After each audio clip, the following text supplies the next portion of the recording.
पाकिस्तान में एक ऐसी सरकार मौजूद है जिसका ज्यादातर वक्त पिछलों को रोने पीटने में ही गुजर जाता है। उनकी वलवला अंगेज क़यादत की वजह से उनकी इतनी हिम्मत बढ़ गई कि उन्होंने मलेशिया ने बैनुल-अक़वामी क़वानीन की शायद धज्जियां बिखेरते हुए या जिसको कहते हैं इत्तेहाद बैनुल मुस्लिमीन का सबूत देते हुए उन्होंने इमरान खान और महातीर मोहम्मद की दोस्ती को भी इन्वर्टेड कॉमास में समझिएगा का भी लिहाज न किया और पीआईए के तैयारे पर हाथ डाल करके मुसाफिरों को गेट आउट कर दिया। गोया स्मार्ट होना किसी के काम ना आया, न पीआईए की परवाज में सवार मुसाफिरों के। हैंडसम होने से इसका मतलब है तमाम मसाइल हल नहीं हो जाते। तो देखा भिखारी देश पाकिस्तान की हालत क्या हो गई है। कर्ज से डूबा हुआ पाकिस्तान अब ये हालात में चला गया है कि उनका बेस्ट फ्रेंड जो है मलेशिया, आज उसका एयरलाइंस कब्जे में ले लिया। यात्रियों को तो उतार दिया लेकिन उसके विमान को अपने कब्जे में ले लिया, क्योंकि पाकिस्तान उनका दिया हुआ कर्ज उतार नहीं पा रहा है। पाकिस्तान न सिर्फ छोटे छोटे देशों बल्कि ऐसे बहुत सारे देश हैं जहाँ से कर्ज ले तो लेता है, लौटा नहीं पाता हो। चाहे सऊदी अरेबिया हो, चाहे मलेशिया हो, चाहे चाइना हो, बहुत सारे देशों से ले के कर्ज में डूबा हुआ। अब वो दिन दूर नहीं है जब पाकिस्तान सिर्फ बिक जाएगा और जगह जगह इनके प्रधानमंत्री और राष्ट्रपति के कपड़े उतार के रख लिए जाएंगे। अभी तो विमान ही रख लिया जा रहा है।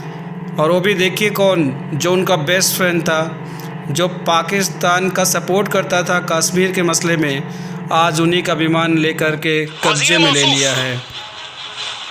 वजीर मौसूफ कहते हैं कि हमें सुने बगैर फैसला दे दिया गया। अपोजिशन कह रही है शुक्र मनाओ तुम्हें नहीं सुना, क्योंकि अगर इनको सुन लेते तो फिर हो सकता है कि मुसाफिरों को भी जब्त कर लिया जाता। क्योंकि ये दुनिया की तारीख में पहले वजीर हवाबाजी हैं जो मुख्तलिफ हुकूमतों में पहले भी हवाबाजी कर चुके हैं। एक मरतबा फिर इनको पीटीआई ने चांदमारी का मौका फराम किया है, तो इस बार इन्होंने अपनी सफ़ों में यह खुदकुश हमला किया। पाकिस्तान इंटरनेशनल एयरलाइन हमारी नेशनल करियर की कमर ही तोड़ करके रख दी जब उन्होंने ये बताया कि हमारे पास, हम दुनिया में वो वाहिद एयरलाइन है जिनके पास 2 नंबर पाए। देख लीजिए तस्वीरें भी हैं, ये उसी एयरलाइंस की है जहां से यात्रियों को नीचे उतारकर मलेशिया ने उस विमान पे कब्जा कर लिया। पाकिस्तान के बहुत सारे लोग हैं जो भारत के छक्के छुड़ाने चाहते हैं, लेकिन उनकी इतनी औकात नहीं है कि मलेशिया जैसे छोटे देश से अपना विमान छुड़ा लें। अब बात करेंगे लंबी मामला हुआ है मलेशिया में, इसको नहीं होना चाहिए था और ये इनकी अदालत ने एक किस्म से सुओ मोटो एक्शन लेके तो हमारा तैयारा रोक दिया, हालांकि इनका कोई लेना देना इससे नहीं था। ये जो तैयारा था ये पिछले 12 साल से लीज पे था और इसकी चूंकि पिछले कई महीने से ये कोविड की वजह से फ्लाइट्स बंद हो गई थी और ये इस्तेमाल में नहीं था, तो पीआईए पैसा बचाने के लिए कि भाई हमें थोड़ा सा इसमें रिलीफ मिल जाए, ये केस यूके में ऑलरेडी कोर्ट में और वहाँ पे जहाँ पे लीज पे लिए गए हैं। मैडम ये सारी बातें तो मैं कल से जानता हूँ, ईमानदारी की बात है, ये बहुत सारे चैनल्स पे ये सब डिस्कस हो चुकी है। मेरा सवाल कुछ और था, मेरा ख्याल है आप सरफ नजर फरमा गई, मेरा सवाल कुछ और था। ये सब बातें अपनी जगह वैलिड है। एक ऐसा मुल्क जो एटमी कुव्वत हो, एक ऐसा मुल्क जिसके पास सुल्तान सलाहुद्दीन अय्यूबी सानी जैसा वजीर आजम हो, एक ऐसी सादिक और अमीन क़यादत जो चोरों और डाकुओं को हटा करके यकीनन बरसर इक़्तिदार आई है, उसके होते हुए इतना बड़ा कांड हो गया और मेरे मसीहा के मुंह से एक जुमला नहीं निकला, एक बयान हुकूमत का सामने कोई नहीं आया। वजीर हवाबाजी का नाम मत लीजिएगा, उनका खुदकुश हमला पीआईए आज तक भुगत रही है। ये उन्हीं का कांड है, उन्हीं का रचाया हुआ काम है कि जो पीआईए अब तक आखिरी सांसें ले रही है। देखिए आपको मैंने अभी बताया है कि ये मलेशिया का जो सुप्रीम कोर्ट है ये उन्होंने अपनी तरफ से फैसला कर लिया है। अब हम इसकी कानूनी चाराजोई जो है यहाँ से अब कर रहे हैं। अब यूके में भी इसका केस चल रहा है, तो उसके मुताबिक जो है हम आगे पेशरफ्त करेंगे। मेरे ख्याल में ये ज्यादती है, इसको ऐसे नहीं होना चाहिए था जब तक कि ये मलेशिया का तो इससे ताल्लुक नहीं है। अगर हमने लीज पे 777 लिया, हमने मलेशिया से तो नहीं लिया। मैडम थोड़ा सा तवक्कुफ कीजिएगा, मेरा सवाल मेरा ख्याल है बहुत जा रहा है, थोड़ा सा तवक्कुफ कीजिएगा। आपकी पोजीशन में समझ सकता हूँ, लेकिन मेरी मजबूरी में जरा ख्याल कीजिए। सिद्दीकुल फारूक साहब, सर आपको मेरी आवाज आ रही है? कर रही थी प्राइस कि चूंकि पिछले महीने ये नहीं, मैडम थोड़ा सा तवक्कुफ कीजिएगा। आप कर लिए कहीं जज्बात में अपना गुल्ला की मत तोड़ लीजिएगा पैसे देने के लिए। मैं सुन रहा हूँ जी मैडम, जज्बात में गुल जाइएगा। जी सिद्दीकुल फारूक साहब, सर गवर्नेंस का इससे कोई लेना देना नहीं। उज़्मा कारदार साहिबा को मेरा सवाल ही समझ में नहीं आया 2 मरतबा के बावजूद। सर अगर आप समझ गए तो मुझे बताइए कि आपके दौर में भी एक काम हुआ था, नवाज शरीफ साहब का एक मुंह चढ़ा, एक जर्मन नजाद CEO PIA का तैयारा, यहाँ लोग किसी को साइकिल नहीं देते मुफ्त में, वो PIA का तैयारा ले गया था। सर ये काम तो बहुत पुराना है, FIR तो आपके खिलाफ भी लॉन्च हो चुकी।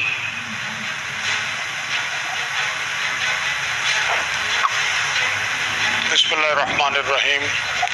बहुत शुक्रिया नूरुल आरिफीन साहब, और उज़्मा कारदार साहबा को भी बहुत अरसे के बाद सुना तो उनको भी मैं सलाम पेश करता हूँ। पहली बात तो ये है कि PIA का तैयारा, और जैसे आपने कहा कि PIA की कमर वज़ीर हवाबाजी ने तोड़ी, मुल्क की मईशत की कमर इमरान खान ने तोड़ी,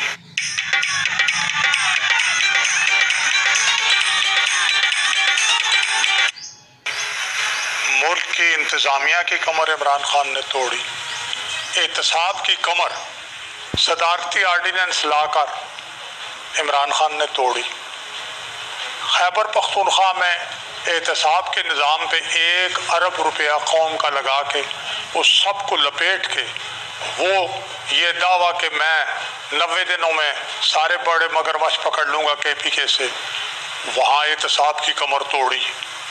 कश्मीर का जो मामला है वो आप देख लीजिएगा, जितने आपने केसेस गिनवाए हैं, आवाम की कमर इन्होंने तोड़ दी। अब सूरत हाल ये है कि ये तो ब्रॉड शीट ने जो कुछ किया और जिस तरह उसने लूटा है मौजूदा हुकूमत को, उसके बाद तो इनका इमेज तबाह हो गया है। सर लेकिन हाउ अबाउट योर इमेज? आपके दौर में भी तो जर्मन नजाद CEO ने काम किया था, जब उसकी सरजमीन पे उतरा तो वो पहुंच गए। अभी रहने दें, अभी देख ये क्या किया था? जर्मन नजाद CEO PIA का क्या किया था? वो तैयारा डाल करके जेब में ले गया था। मेरा ख्याल है आप वाकिफ नहीं है शायद उससे।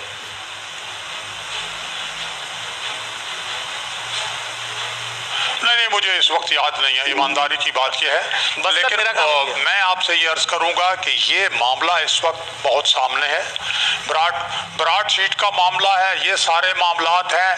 चीनी का बताया आपने, वो 110 रुपए फिर हो गई है। आटे का हाल आते हैं, बस चीनी पर आते हैं इंशाअल्लाह ताला। थोड़ी सी कड़वी बातें भी और रह गई हैं। इस हवाले से सोशल मीडिया पर बड़े दिलचस्प मैसेजेस, बड़े दिलचस्प पैगामात, मैं अपना एक आरफीन नामा नाम का शोशा भी छोड़ता हूं, तो उस हवाले से कुछ मैसेजेस मेरे पास आए। मैंने काबीना का हंगामी इजलास, तमाम तैयारों पर खैर नाल आ ते खैर नाल जा लिखने का उसूली फैसला। हुकूमत कह रही है बेहतरीन खारजा पॉलिसी की वजह से मलेशिया ने सिर्फ पाकिस्तान का जहाज पकड़ा है, मुसाफिरों को छोड़ दिया। ये सोशल मीडिया पर ट्रोलिंग हो रही है हुकूमत की। लिखा है कि PIA ने मलेशिया से जहाज छुड़वाने के लिए अदालत में ICC पोल के नतायज जमा करवा दिए। और चौथा और आखिरी निहायत खतरनाक, लेकिन हमारी तारीख है इसलिए हजम करना पड़ेगा। मेरे पाकिस्तानियों, मैंने महातीर से बात कर ली है, मैंने जब्त शुदा जहाज रिलीज करवाने के लिए खुसूसी फंड कायम कर दिया है, जिसकी निगरानी मैं खुद करूंगा। ज्यादा से ज्यादा फंड्स दें ताकि हम PIA का जहाज मलेशिया से छुड़वा सके। लेकिन याद रहे, आपने घबराना नहीं है। ये है वो गवर्नेंस जिनसे पाकिस्तानी, मेरे पाकिस्तानी, उनके पाकिस्तानी जिन्होंने उनको वोट दिए, लुत्फअंदोज हो रहे हैं, वो भी इन्वर्टेड कॉमास में। करता हूँ कि आपको ये वीडियो पसंद आई होगी। आगे ऐसे ही जानकारी के लिए हमारे चैनल सिर्फ खबरें को आप लाइक करें, शेयर करें और सब्सक्राइब करना ना भूलें। जो नए सब्सक्राइबर हैं वो बेल आइकॉन को भी ज़रूर टच कर दें ताकि हमारे नोटिफिकेशन आपको टाइम से मिलते रहें। तब तक के लिए नमस्कार।